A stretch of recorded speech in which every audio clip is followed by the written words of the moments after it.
Veterinary hospitals can be a haven for zoonotic pathogens. And while it may seem like current protocols are enough, they're only part of the solution. Hello everyone, I'm Candice Adorka for NAVC Spark. One of the latest solutions on the market is PetAirapy. It's the brainchild of pet owners who were simply fed up of watching their dog suffer.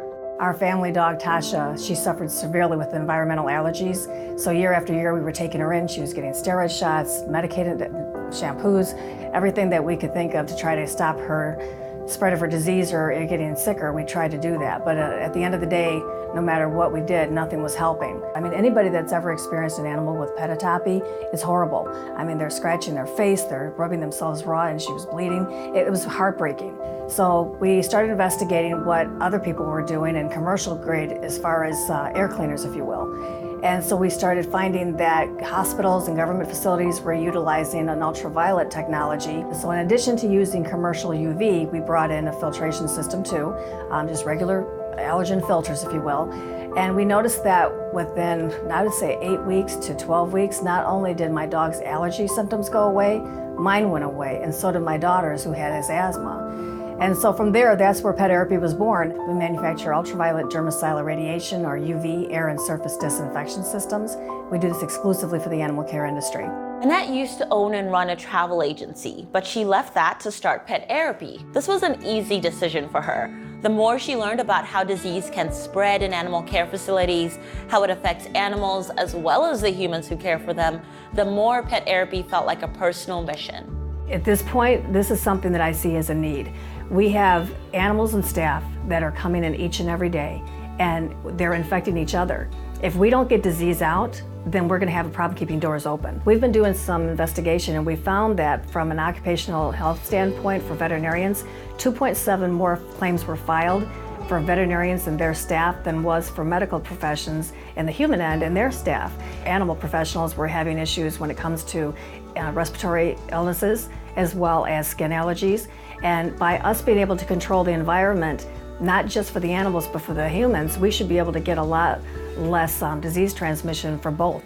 Annette says oftentimes people in the animal care industry don't have the same sense of urgency she does, and this may be because of misperception. For one thing, if you keep your facility clean, all the surfaces thoroughly wiped down, that should suffice, right? When we hear the word airborne transmission, a lot of people are under the impression that airborne means that an animal were to cough and sneeze and it would, the particles would go out 10, maybe 20 feet, if you will, fall to the ground or onto something. And the biggest concern at that point was surface and fomite transmission. Aerosolization transmission or airborne transmission actually means that these are particles that have been expelled into the environment that aerosolize. They do not settle out of the air. It's almost like invisible smoke. So these pathogens can actually go into the air and they can remain active, and they can be, it's called droplet nuclei, but they remain alive and viable anywhere from hours, days, and even up to a week. So you can only clean surfaces so much, but if the air is not being cleaned, then we have a problem, because now they're inhaling these pathogens and it can go directly into their lungs.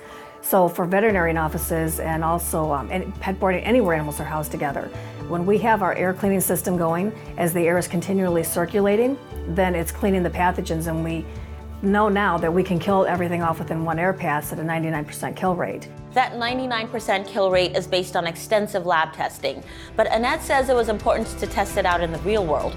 So in 2016, they worked with the Arizona Humane Society. They tracked upper respiratory infection, or URI, rates in the kitten nursery. 2017, we decided to turn our equipment on for 4 weeks, off for 2 weeks, and back on, and repeat that cycle until the end of the kitten season.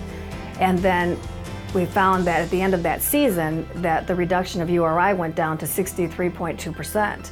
So we were pretty positive that it was going to be, very effective in helping to get rid of diseases in the kitten nursery. But then the last year, what we did is we left our equipment on 24/7. By the end of this last November, we found that URI rates were down by 87.3%. So that is phenomenal, because if we can end up making sure that the air is being clean, and we can clean surfaces and have the other standard protocol for cleaning measures, it's revolutionary for this industry. If you'd like to learn more about how PetAirapy works and about their latest solution for odor control, visit PetAirapy.com. Thank you so much for watching.